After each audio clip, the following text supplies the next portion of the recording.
Olá a todos, né? Canal Luta Trabalhadora.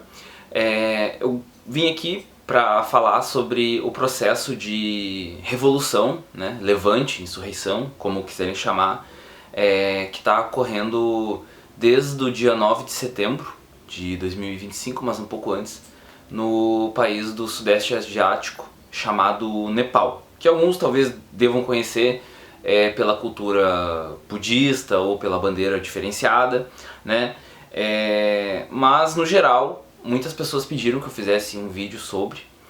Não vai ser por pressão que eu vou fazer, embora eu entenda que as pessoas busquem, né, as pessoas que são mais da vanguarda do que acontece no mundo, na geopolítica internacional, e porventura, evidentemente, queiram se inteirar do que está acontecendo no mundo, veem que está acontecendo um processo e entendem que esse processo talvez seja bastante importante para os desdobramentos futuros da geopolítica mundial. Então assim, eu não sou um especialista no Nepal, não é de forma alguma o meu foco de estudo, entender a sociedade nepalesa, obviamente que sei um pouco mais que o básico, né?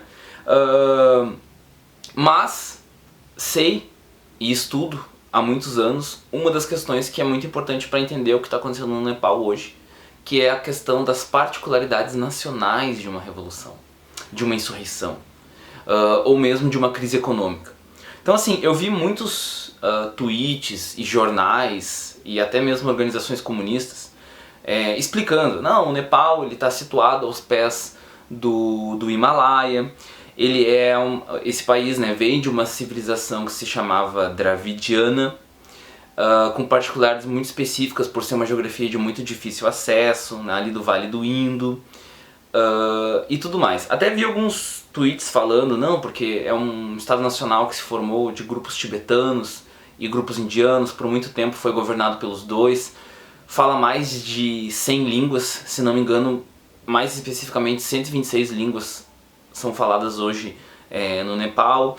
O primeiro reino era o de Kirata, que começou no século 8 a.C., e tudo mais.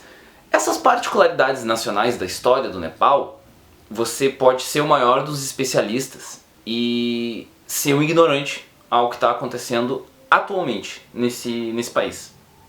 Tem muita gente, sejam nepaleses, chineses, da Ásia, da Península Arábica, da Europa, que podem discordar completamente das coisas que eu vou falar aqui, sendo muito entendidos sobre a situação no Nepal. Então não é necessariamente isso que vai te fazer entender o que acontece num país. Quando aconteceu o golpe militar uns anos atrás em Myanmar, muitas pessoas saíram a comentar e aí até se ironizava, não, veja bem, né? Da noite pro dia nós temos não sei quantos especialistas na sociedade de Myanmar. Não é isso que fundamenta. O que é que fundamenta entender? Qual que é a importância atual da sociedade nepalesa? É entender com que força o capitalismo derrubou as forças feudais de lá, em que ponto o capitalismo opera naquele Estado-nação e qual a gravidade e profundidade da crise econômica que o capitalismo tem gerado lá.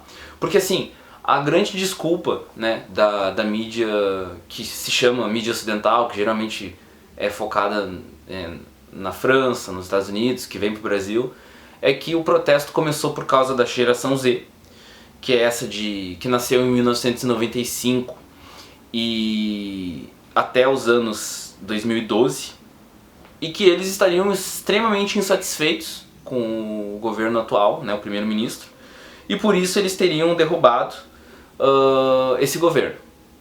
Isso é uma desculpa, isso é uma fundamentação muito fraca.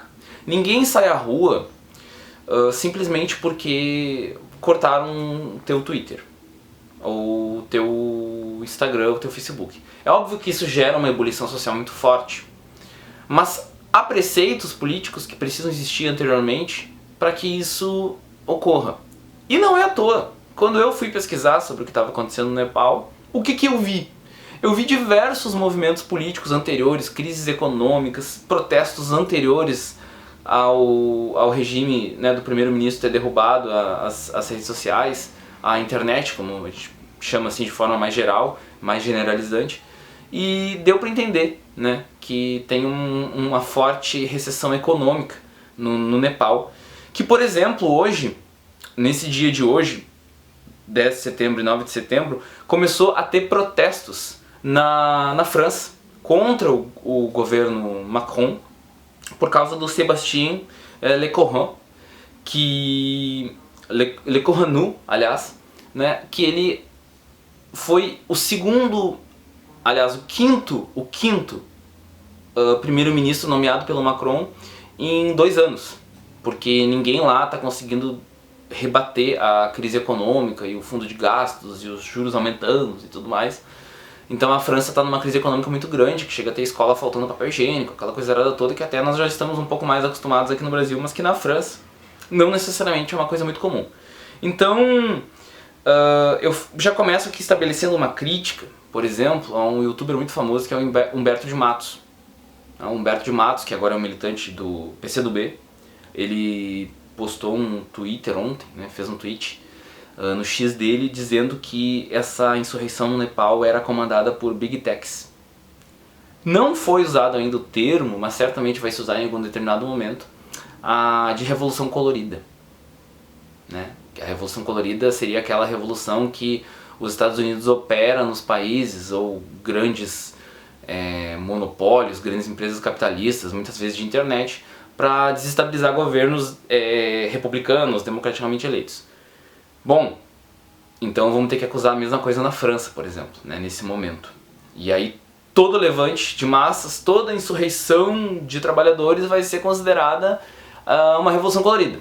E na verdade isso já tem se feito há uns 20 anos, né, desde 2013 isso tem sido feito com muita força na esquerda brasileira e mundial. Se falou também da questão dos maoístas no Nepal. Isso é até uma coisa interessante para caso tenha algum bolsonarista, né, algum cara aí ou mulher, né, que seja adepto das ideias do Bolsonaro. Eu espero que tenha, eu espero que assistam os vídeos, que entendam que comunistas, socialistas, a esquerda no geral, ela não é um campo homogêneo. Ela não é um campo em que todos concordam e todos querem as mesmas coisas. E há pessoas de esquerda, que eu gostaria que estivesse assistindo esse vídeo também, que entendam que a esquerda ela não é uma coisa só. Também, né? Então nesse sentido, o Sharma Oli, que foi o primeiro-ministro que foi obrigado a renunciar ontem, que já desde muito tempo tem tido casos de corrupção no governo dele, tem sido denunciado por causa disso e tudo mais. A sociedade nepalesa levou muito tempo para derrubar a monarquia, que já tinha lá quase seus 200 anos. Vai ser só em 2006 que guerrilhas maoístas vão derrubar o governo, né? A monarquia, aliás, depois de uma longa guerra civil que custou muitas centenas, milhares de mortes de nepaleses.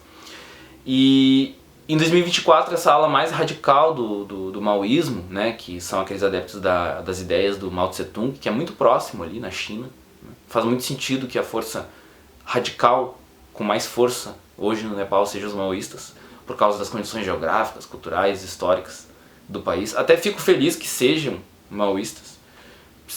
Na minha opinião, eu seria muito infeliz se fossem stalinistas, por exemplo, porque por mais que se fale que o stalinismo ele não é uma força política no mundo, ou que ele não existe, que nunca existiu o termo stalinismo, isso é uma farsa, isso é uma mentira. Tanto que as forças no Nepal hoje, de esquerda, são as governistas e as que estão nas ruas, né? Os que estão nas ruas são os maoístas. E os que estão no governo, embora tenham alguns que se reivindiquem maoístas também, é um partido de moldes stalinistas, sociais-democratas, que é o PCN, o Partido Comunista do Nepal, marxista-leninista, né? PCN, sem o LN, vamos chamar de PCN. E eles foram derrubados do governo, vários prédios, vocês devem ter acompanhado, de ministros e tudo mais, prédios governamentais foram incendiados e aquela coisa toda. Quem é que está na rua hoje contra o PCN, o governo burguês, né, de plantão. São monarquistas, sim, é a geração Z que quer a sua internet de volta, mas também há grupos de trabalhadores, certo? Isso é uma coisa importante de se entender, nenhuma revolução que ocorra no mundo, insurreição, ela vai ser una, ela vai ser homogênea, ela vai ser limpa. Muitas vezes alguns militantes me perguntavam, tá, mas na hora da revolução todo mundo vai se unir, né? Numa suposta idealista revolução. Num processo revolucionário todo mundo se une. O PSOL, o PCdoB, o PT, vai estar todo mundo lá junto porque todos querem a mesma coisa. Não querem a mesma coisa, e o Nepal está aí para provar isso, porque o PCN está contra o Comitê de Rua dos Trabalhadores de Safal, que é o principal movimento político, que tem uma estrela amarela, é maoísta, é de trabalhadores operários também, muito interessante, lançou uma nota no seu Twitter com as suas 10, 12 reivindicações. Uma delas, a expropriação de tudo que foi roubado pelo governo, que volte para o povo, eleições gerais formadas por algo que lembra muito os soviets, tá? Então esse comitê de rua de trabalhadores de Safal, ele existe. Se ele vai ganhar, se ele vai ser a força vencedora contra os monarquistas, contra o PCN, ninguém sabe. Isso não está colocado, a história está se desenvolvendo. O que eu posso dizer sobre isso é que, sendo um estudioso das revoluções que aconteceram, e você não pode ser militante hoje sem ser estudioso de alguma coisa, pelo mínimo que seja as particularidades nacionais de uma revolução, ou de alguma revolução específica, ou de tudo isso, uma revolução como a russa, por exemplo, ela tinha, ou teve como seu grande primeiro-ministro Kerensky, que era um cara de um partido de moldes social-democratas, né? Que era o SR, e ele, em primeiro momento, assume a revolução num parlamento burguês, dizendo que ele ia assumir poder e fazer os decretos necessários. Ele acaba não cumprindo isso, e depois, quando os bolcheviques tomam mais força, eles vão lá e derrubam o Kerensky. É o processo da Revolução de Fevereiro até a Revolução de Outubro. E tem grandes desdobramentos nisso. Não estou dizendo que a insurreição do Nepal ela é uma revolução russa, ou que ela vai ter etapas, ou nada disso. Que seja uma coisa matemática, una, bem entendida, formada. Não é nada disso que eu estou dizendo. Mas o que eu estou dizendo é que insurreições elas podem levar a processos que se abrem, e geralmente levam, né, em disputa. As forças que aparecem em disputa. Aí, o que caras que nem o Humberto de Matos fazem? Eles vão lá, pegam um pequeno elemento. Olha, tem monarquistas nessa manifestação. Se duvidar, tem até brasileiro. Tem até um brasileiro ou dois perdidos nas manifestações. Se duvidar. Né? Porque tem tudo num processo de insurreição. Tem de tudo. A questão é quem vai comandar. A questão é quem vai ter mais força. E esse comitê de rua de trabalhadores, ele está disputando. Assim como os maoístas no geral, que já tinham rompido há muito tempo com o governo, os maoístas, vamos dizer assim, os maoístas de verdade, né, não os burocratas governamentais, né, governistas, eles já tinham rompido com o governo. E aí, obviamente, né, processos de violência excedem o que acontece. Aí teve gente que morreu, teve gente que teve a casa queimada e tudo mais. Não vou me ater a isso, porque realmente um processo de guerra civil, um processo revolucionário, ele abre esses precedentes. Se falou muito também nas redes sociais da soberania digital. Eu acho que, obviamente, um país, depois que você está no poder, você tem que pensar se você quer soberania digital ou não. O que é soberania digital? É você saber quem vai mandar, né? O famoso caso lá do Twitter com o famoso Xandão, né? O ministro Alexandre de Moraes. Quem que vai mandar no país? Vai ser uma rede social internacional, uma grande big tech, ou vai ser você? Você vai controlar até que ponto as redes sociais? Porque a gente sabe que nem toda liberdade é democrática, nem toda democracia é 100% libertária, né? Você tem que ter responsabilidades, você tem que ter limites nas coisas que você está impondo, no que você está fazendo, mas enfim, não foi o caso do governo nepalês. O governo nepalês ele quis censurar críticas a si mesmo, né? E essas críticas, obviamente, elas estavam no mundo das redes sociais, no mundo digital, mas ela existia com muito mais força na vida real, né? Então é importante sim falar sobre soberania digital, mas acho que não é o ponto fundamental aqui. E uma das coisas interessantes a gente notar é que poder e governo são coisas muito opostas, são coisas muito diferentes, certo? Governo e poder não são a mesma coisa. Você pode ganhar um governo, como o Lula ganhou agora, e não ter poder. Quem tem o poder da sociedade brasileira hoje? Quem tem o poder da sociedade nepalesa hoje? É a classe dominante, é a burguesia. A burguesia ela também não é homogênea. Você pode ter uma burguesia que é separada entre negros, brancos, indígenas, no caso do Nepal, possivelmente indianos e nepaleses, mais progressistas, menos progressistas, mais viajados, menos viajados, mais cultos, menos cultos, gostam de rock, gostam de funk, gostam de trap. Você pode ter uma míriade de coisas.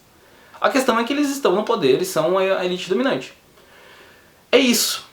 Você pode assumir um governo e essa elite vai continuar lá. E foi essa grande crise que se abriu no PCN, que vai ter a ruptura dos maoístas, porque eles ganham as eleições, eles ganham os governos, mas a ala mais radical do partido ela percebe que algumas mudanças não poderiam ser feitas, porque a elite dominante do país não ia permitir, e também porque a burocracia do partido, que já estava ali ganhando bons salários em relação ao que a população ganha, e já estava infestada, né, incrustada no governo, no Estado burguês em si, não ia querer largar, né, não ia querer renunciar a tudo isso.